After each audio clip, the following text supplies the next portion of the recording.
Ошондуктан мен чызмага бек себедим. Чүнки бабам да ресам болмаса да портретлер да ясады. Анам да жакшы чыза эди.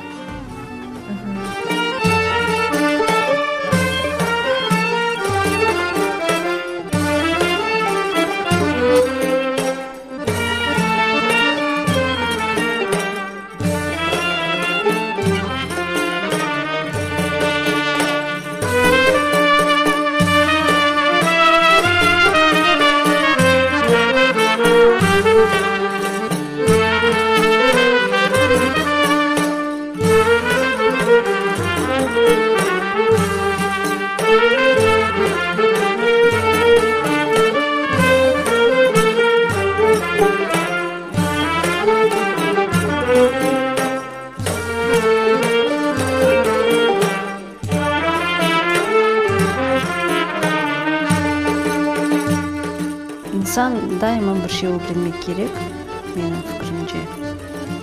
Хаят боюнда.